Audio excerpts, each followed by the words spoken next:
Ciao a tutti e bentornati o benvenuti sul mio canale. Io mi chiamo Lucrezia e sono un'insegnante di lingua italiana per stranieri. Non esiste un metodo perfetto che funzioni per tutti quando si tratta di imparare una lingua straniera. Siamo tutti diversi e impariamo in modo diverso.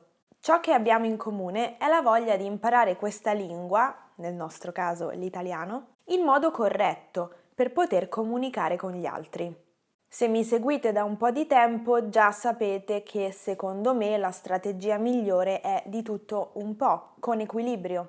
Potrei parlare per ore di questo argomento, prendendo anche spunto dalla mia esperienza come studentessa di altre lingue straniere.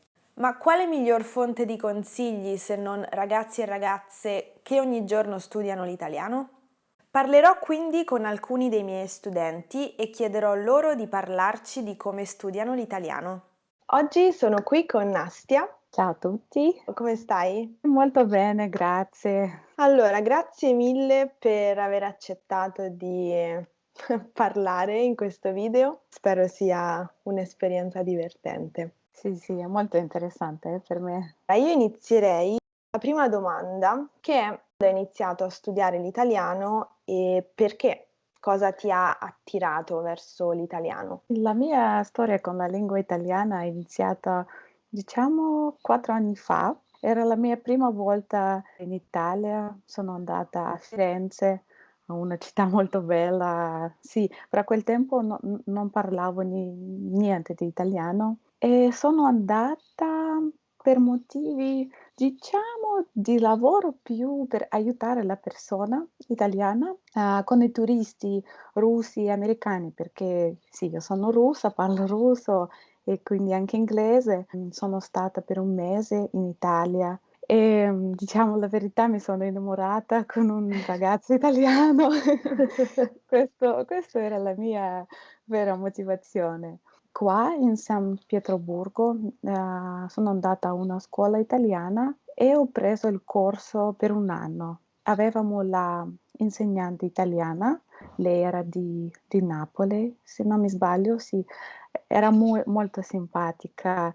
Sì, parlava anche russo, però nelle lezioni lei parlava italiano. Con lei ho raggiunto il livello A2 e dopo di questo ero molto contenta. Mi sentivo molto orgogliosa che ora finalmente posso dire qualcosa in italiano. Ho deciso di andare in corso perché pensavo che, è molto importante sapere le diciamo le basi della lingua, anche perché, avevo spagnolo nella mia testa. Sì, queste 2 lingue sono molto simili, però sono molto diversi. E quando ho iniziato a studiare italiano, c'erano tante cose che mi disturbavano, se posso Mh-mh. dire, Sì. con spagnolo, perché era molto. Un po' una confusione, le 2 lingue entravano in Sì, conflitto tra sì, di sì, loro. sì. E poi hai continuato a seguire dei corsi oppure hai deciso di studiare da sola? Dopo ho deciso a studiare da sola perché anche, dovevo viaggiare tanto in Italia, al mio fidanzato, lui veniva da me e quindi ogni volta provavo a parlare, però avevo questo blocco linguistico, anche con il mio fidanzato, non potevo parlare niente, solo inglese e quindi lui mi portava sempre con suoi amici e io ascoltavo molto, tanto come parlano, di che cosa parlano. E dopo, ero a parlare con un'amica mia e lei mi ha consigliato, mi ha detto lei ama Italia tanto, e lei mi ha consigliato: "Sai Nastia, c'è questo vlog, lezioni di Lucrezia sai?" E io: "Sì, è molto interessante." No, è vero. Sì, mi sono innamorata perché era tutto molto chiaro, interessante. Dico che dopo di questo sblocco sparito, mi sentivo molto, aperta. Per ora parlo con mio fidanzato, è già mio marito, con sue, sorelle, quindi provo a parlare. Diciamo che forse nel mio caso sono stata fortunata di entrare in una famiglia italiana. Sì, che parlano e loro capiscono che per me non è facile. Quindi il tuo apprendimento adesso è orale soprattutto, oppure fai anche qualche esercizio scritto, leggi dei libri, non so. Sto guardando i film, su Netflix, però per esempio metto nell'audio italiano, a volte con i sottotitoli o sottotitoli in inglese. Mi piace ascoltare e a volte anche leggo qualcosa su internet, un po' di notizie, sì, per capire. Sì, è questo, però la verità voglio continuare con il corso perché so che non sono perfetta ancora. Mi mancano le parole, a volte la grammatica. La cosa che il corso ti può dare è un po' di struttura, magari anche l'idea che tu vai a Mh-mh, seguire la lezione ed è magari un'attività settimanale, un percorso da seguire, diciamo. a volte mi piace fare tutto da sola o sì, dipende. Dai momenti della vita. Sì.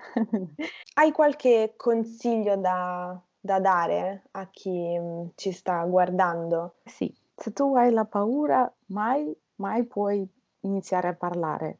Dovete, diciamo, buttare le parole, provare perché le persone apprezzano che una persona straniera sta imparando la loro lingua. Per loro è molto importante e anche loro sentono felici ad aiutarti, no, e anche mi piace ascoltare la musica. Penso che questo aiuta anche tantissimo. Mh-mh. Quando uno sta imparando la lingua. Sì, sono d'accordo, perché comunque impari, assimili Mh-mh. informazioni senza rendertene conto, perché comunque la musica, no, è un'attività ascoltare la musica è un'attività piacevole alla fine. Sì, sì. Se iniziate ora a imparare italiano, sì, io vi consiglio forse prima andare ad un corso per imparare le basi sia della lingua e dopo quando avrete più sicurezza, forse potete andare avanti da soli o con una tutor privato.